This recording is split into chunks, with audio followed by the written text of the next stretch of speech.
Bonjour les amis, aujourd'hui nous allons voir ensemble 3 techniques que les manipulateurs pervers narcissiques utilisent pour vous ramener auprès d'eux lorsque vous décidez de les fuir, de les quitter.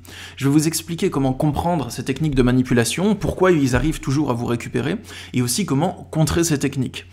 C'est assez difficile de rompre avec un pervers narcissique parce que c'est des personnes vraiment récalcitrantes. Lorsque vous leur annoncez votre décision de rupture, ils vont pas l'accepter et vous laisser partir, tout simplement. Ils vont tout faire pour vous amener à changer d'avis et à revenir vers eux. Ils vont être ultra tenaces. Donc, voyons pourquoi ça marche et comment transcender cela. Ne plus être perméable à la manipulation. Je me nomme Stan Carré, j'exerce en tant que coach en développement personnel et sophrologue, et je fais ce travail depuis 2015 les amis. J'ai effectué plusieurs milliers de consultations de coaching individuel, donc l'accompagnement des personnes en relation d'emprise, c'est un de mes domaines d'expertise, et la meilleure manière d'écouter cette vidéo, c'est soit de vous poser devant et de prendre des notes, d'être attentif, ou soit de laisser la vidéo tourner pour optimiser votre temps pendant que vous faites des tâches du quotidien, le ménage, les courses, la muscu, peu importe. Dernière précision, dans cette vidéo, je vais dire lui, le pervers narcissique, mais c'est lui ou elle, hein, ça marche aussi si c'est une femme qui est désignée. C'est juste par souci de langage que je vais dire ça, parce que je vais pas dire elle à chaque fois, il/elle, lui, enfin bon, bref, vous m'avez compris. C'est parti les amis, commençons par la première technique. C'est pas une seule technique à proprement parler, donc c'est pas un truc qui va dire ou faire un seul jour et qui va avoir un impact chez vous. Il veut vous avoir à l'usure. Et donc pour ça, il va créer tout un climat. Un climat anxiogène et un climat qui se referme petit à petit sur vous. Il va déployer toutes ses forces et il va pas y aller mollo sur les moyens. Les autres techniques vont découler de là. Mais la première, c'est que c'est important de comprendre qu'il veut vous avoir à l'usure. Il se dit qu'au final, à force de vous harceler, vous allez bien finir par céder. Bon, peut-être qu'il dit pas le mot harceler dans sa tête, mais c'est comme ça qu'il voit les choses. À force de mettre la pression, vous allez bien finir par céder. Et je tiens à noter un truc là-dedans, surtout pour les personnes qui ont une démarche peut-être un peu spirituelle, qui s'intéressent un peu à la spiritualité, à tout ce qu'on appelle les synchronicités. J'ai déjà entendu quelque chose du style que le pervers narcissique, il vous a écrit quand vous pensiez à lui, pile au moment où vous pensiez à lui, quand vous essayez de vous séparer. Et vous vous demandez comment il fait pour m'écrire pile au moment où je pense à lui, et pour le savoir, est-ce qu'on est connecté, est-ce que d'âme à âme on a un lien? Et les amis, je tiens juste à éclairer à vous amener à porter votre attention sur le fait suivant. C'est que le pervers narcissique, il va vous harceler tout le temps non-stop. Il vous écrit toute la journée quand vous essayez de rompre. Assez souvent en tout cas, la plupart du temps c'est comme ça. Il vous écrit toute la journée, il vous appelle, donc statistiquement, ça va bien finir par tomber au moment où vous pensez à lui, vu qu'il le fait tout le temps. C'est un peu comme le proverbe qui dit « une horloge cassée donne l'heure exacte 2 fois par jour ».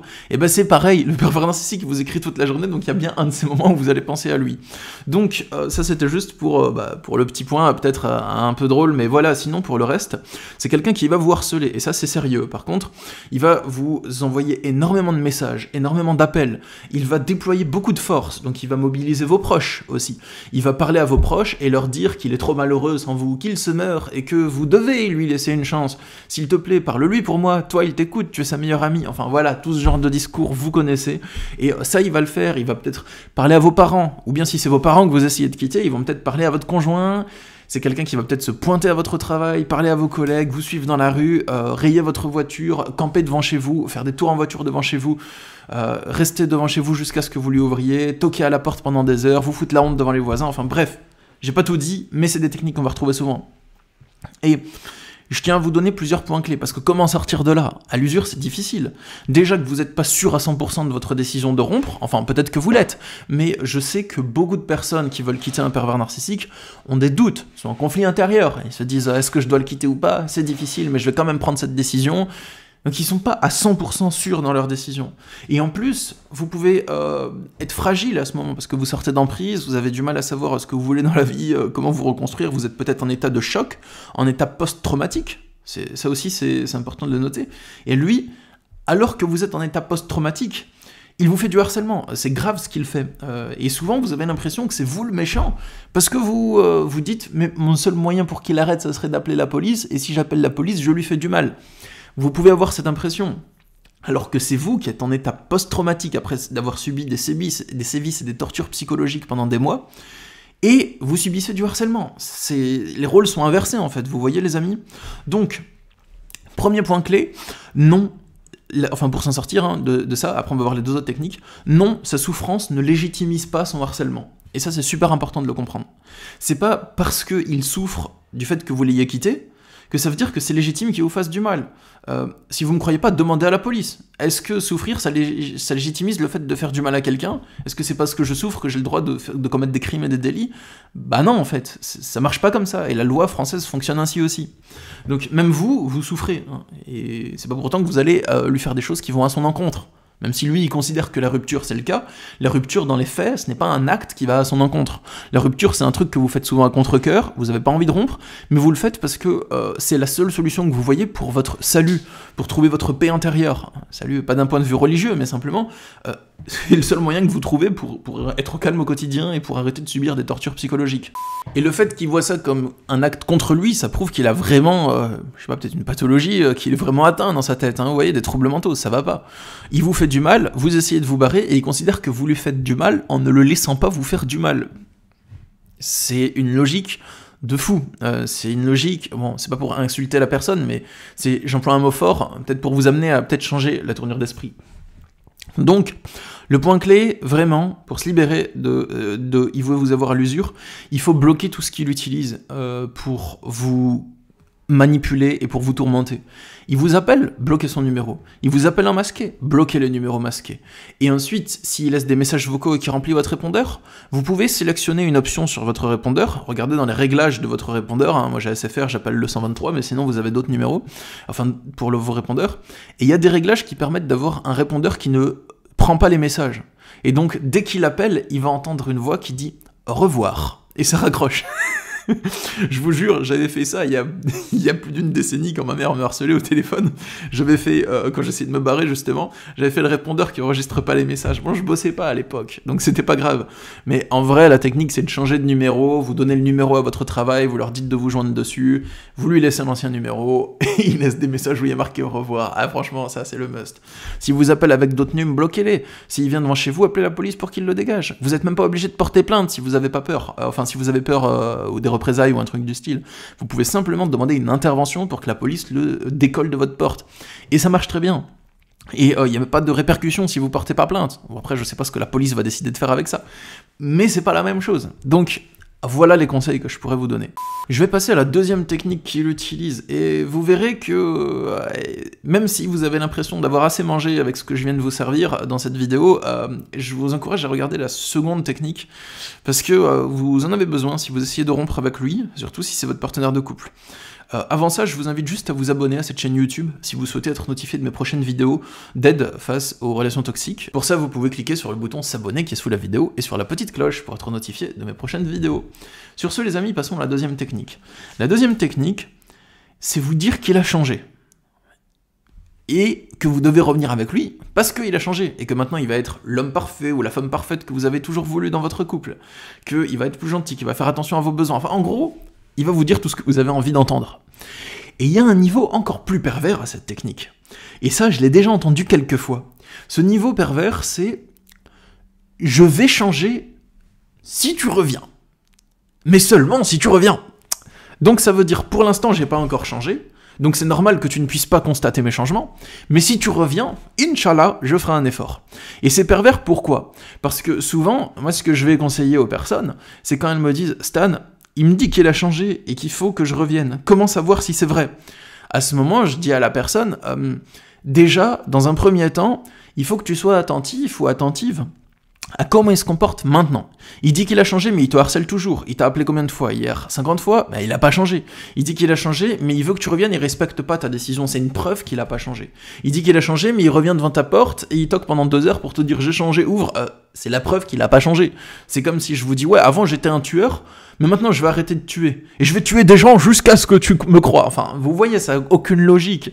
C'est comme si je vais dire « avant j'étais violent, mais maintenant je ne suis plus violent et je vais te cogner jusqu'à ce que tu finisses par avouer que je suis plus violent. » Enfin, ça n'a aucune logique. Donc le fait qu'ils viennent devant chez vous et qu'ils continuent à vous harceler en vous répétant « j'ai changé », c'est une action qui se contredit par elle-même. Il répète qu'il a changé en manifestant le même comportement qu'avant. Donc, C'est une preuve qu'il n'a pas changé.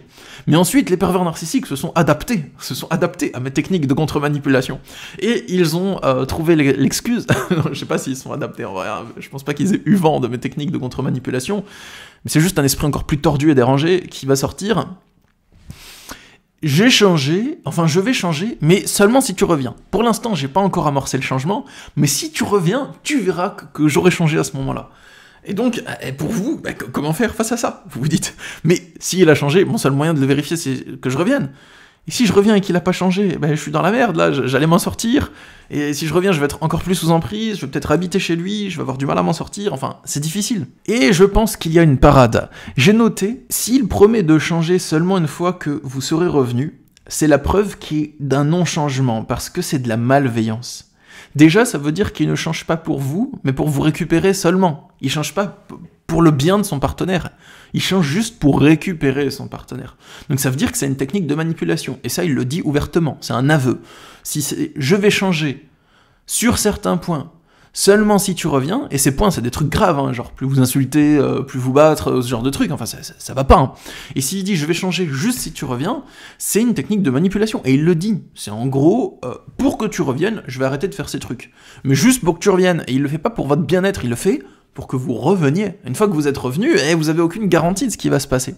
C'est quelqu'un qui vous aime vraiment, il va vous écouter et essayer de tenir compte de vos besoins, mais pendant la relation, sans que vous ayez à menacer de partir pour ça. Si vous lui dites « je me sens très mal parce que je vis ça », quelqu'un qui vous aime, il va l'écouter. Et il va se dire « ok, comment on fait maintenant? Qu'est-ce qu'on peut faire comme changement ?» Mais lui, il vous aime pas. C'est seulement quand vous partez et c'est un moyen de vous récupérer.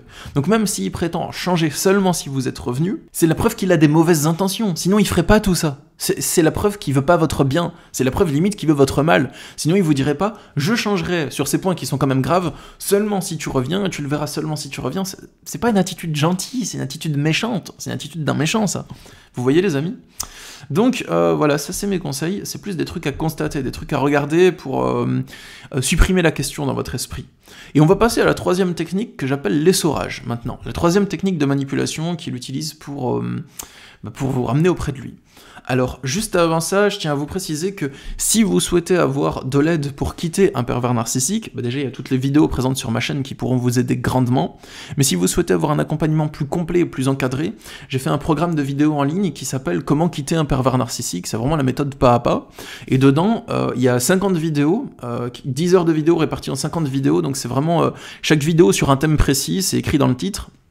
Et on va se concentrer déjà sur comprendre le pervers narcissique et aussi, surtout, sur tous les freins qui vous empêcheraient de rompre. La culpabilité, la peur des représailles, la peur d'être seul ensuite, la dépendance affective, la dépendance matérielle, et j'en ai fait beaucoup. Et à chaque fois, je vous explique comment comprendre ce qui se passe en vous et comment le débloquer, quel levier mettre en place pour vous en libérer. Ensuite, on va se pencher sur comment rompre, comment amorcer la rupture, quoi dire, quoi faire. Et dernièrement, on se penchera sur comment retrouver le calme après la rupture. Donc on va pas se baser sur la reconstruction, hein, mais juste sur comment faire en sorte qu'il arrête de vous harceler et comment vous stabiliser un peu après. Et ce programme, il est disponible sur mon site internet masophrologie.fr et il y a le lien sous la vidéo du programme de vidéo en ligne, voilà. Vous êtes le ou la bienvenue et pour l'instant, toutes les personnes qui ont participé au programme, qui ont suivi ces vidéos, n'ont eu que des retours positifs. Donc j'ai eu aucun retour négatif, que des personnes satisfaites qui m'ont dit que ça leur a beaucoup aidé. Donc voilà les amis, si vous voulez y jeter un œil, vous pouvez déjà cliquer sur le lien et vous verrez, il y a le titre de tous les chapitres, déjà si vous cliquez sur le lien, il y a le titre de tous les chapitres, vous pouvez voir tout ce qui compose le programme. Sur ce les amis, passons à la dernière technique que je vais vous présenter, c'est la technique de l'essorage. Alors, ça, c'est quelque chose que vous allez retrouver uniquement si vous habitez avec lui, ou avec elle, et que vous essayez de rompre avec un pervers narcissique, mais que vous cohabitez encore un peu avec cette personne, et que vous lui annoncez la rupture, mais en attendant, vous restez dans la maison, parce qu'il y a la fin du préavis, vous devez vendre la maison, vous devez trouver un nouveau logement, voilà, pour ce genre de raisons-là. Et ça, il y a un avocat, une fois, qui a qualifié ça même de torture psychologique, et je trouve que les mots sont forts, mais justes. Il va vous mettre une pression mentale constante, tout le temps, pour vous amener à changer d'avis. Et pour cela, il va alterner entre toutes ces techniques de manipulation qui vont se succéder l'une après l'autre, sans aucun répit, sans aucune relâche, par cycle. C'est un véritable cauchemar pour vous. Donc dans un premier temps, il va vous dire qu'il est profondément triste, se montrer en train de pleurer, se montrer limite en train de perdre du poids, en train de devenir de plus en plus maigre. Il va vous faire du chantage au suicide, vous dire qu'il ne survivra pas sans vous. Ensuite, il va se comporter comme si vous n'avez rien fait, comme si vous n'aviez rien dit, comme si vous étiez encore en couple. Le matin, il vient, il vous fait un bisou sur le front, il vous dit « Ça va chérie ? Bon, on emmène les enfants ce soir, ça te dit on se fait un restaurant amoureux ?» Et vous allez le regarder en mode « Mais qu'est-ce que tu racontes ? Je viens de te dire qu'on va rompre hier, pourquoi tu me parles comme ça ?» Ensuite, il va utiliser le chantage affectif. Tu abandonnes nos enfants, tu brises notre famille, tu brises notre couple. Ensuite, il va utiliser l'autorité, c'est-à-dire qu'il va vous crier dessus, se mettre en colère, vous faire peur, il va vous menacer. Il va vous menacer que si vous le quittez, il va vous faire subir telle ou telle chose, telle ou telle représaille. Il va peut-être casser des objets, être violent dans la maison, être violent sur vous physiquement, des insultes. Ensuite, il va utiliser certains de vos proches et leur dire de venir, réunir votre famille. Et ça, on le voit surtout dans les communautés, en lien avec la religion, surtout avec la religion musulmane, j'ai remarqué, il y a souvent, quand un membre essaye de se séparer de l'autre membre du couple, et qu'il y a la religion qui les unit aussi, bah, le membre pervers narcissique va réunir limite les deux familles de la personne qui essaye de s'évader, va réunir sa famille plus la famille du conjoint dans le but de dire oui mais tu sais c'est la religion, il faut que tu restes marié, un couple c'est normal, il y a des difficultés, mais voilà, et il va vraiment jouer sur l'aspect communauté uni par la religion de la famille pour vous mettre une pression psychologique. Donc là les amis, que ce soit bien clair, hein, je suis aucunement en train de critiquer une religion, mais c'est juste que je tiens à vous éclairer sur le fait que le pervers narcissique risque d'utiliser cette technique de manipulation s'il faut deux familles se connaissent, qu'il y a la religion au milieu, tout ça, parce que ça donne plus de poids à ces arguments en fait, et c'est même le fait qu'il détourne la religion, c'est pas la religion qui est mal en soi, c'est le fait qu'il la détourne pour vous mettre de la pression psychologique à ses mauvaises fins, et ça, il l'emportera probablement pas au paradis. Après chacun voit les choses comme il le sent, mais voilà, c'était juste un point de vue que je partage. Il va utiliser toutes ces techniques en alternance, donc il va vous faire le chantage affectif. Si ça marche pas, autorité. Si ça marche pas, contactez vos proches. Si ça marche pas, chantage au suicide. Si ça marche pas, il va vous faire du mal et devenir froid et ne plus vous adresser la parole, et ainsi de suite. Et vous, bah déjà, vous n'êtes pas des experts en contre-manipulation, donc c'est normal que vous n'arriviez pas à tout contrer et que vous vous laissiez prendre, submergé par les sentiments, submergé par les émotions, que vous doutiez, que voilà, il va même vous faire croire qu'il a changé, tout ça. Enfin voilà. C'est la cohue. Vous le voyez même quand je parle, quand j'expose tout ça, c'est la cohue. C'est ce qui se passe dans le couple quand vous subissez l'essorage. Donc, comment sortir de l'essorage? Alors, j'ai noté plusieurs idées. Déjà, soyez prêts à y laisser des plumes. Soyez prêts à perdre des plumes quand vous rompez avec un pervers narcissique. Donc, comme je le dis souvent, n'hésitez pas à dépenser plus d'argent pour partir plus tôt, quitte à lui payer quelques mois de loyer en plus. Voilà, vous payez double loyer pendant quelques mois, vous déposez votre préavis, vous vous cassez. Le but, c'est de ne pas rester sur place parce que vous allez vivre un enfer, une torture psychologique pendant plusieurs mois. Et donc, je vous encourage vraiment qu'au moment où vous dites au pervers narcissique que vous rompez avec lui, il faut qu'il n'ait plus aucun pouvoir sur vous à partir de ce moment. Une fois la décision annoncée, fuyez directement. La meilleure chose à faire, c'est même de lui annoncer que vous avez déjà rompu et de déménager toutes vos affaires pendant qu'il est absent de la maison. Et comme ça, quand il rentre le soir du travail, par exemple, il va voir que vous êtes parti. Et c'est vraiment la meilleure chose à faire et que vous avez déposé le préavis. Mais bon, je suis conscient que ce soit un peu dur à prendre comme décision, voilà, et que ce soit pas facile de prendre ce genre de décision-là. Donc, à vous de voir. Mais je vous encourage à, quand vous lui annoncez, essayez de partir vraiment le plus tôt possible. Et je tiens à vous dire que toutes les personnes que j'ai accompagnées en coaching et qui ont fait ce genre de choses, qui ont annoncé au pervers narcissique qu'elles voulaient rompre, et ensuite qui sont parties direct après, je connais aucune de ces personnes qui l'a regretté, et qui s'est dit plus tard « Ah, si seulement je l'avais côtoyé un peu plus après avoir annoncé notre rupture, ça aurait été tellement cool dans ma vie. » Je connais personne qui a pensé ça ensuite.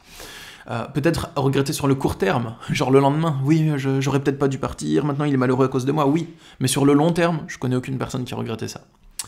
Voilà les amis, j'espère que cette vidéo vous a plu.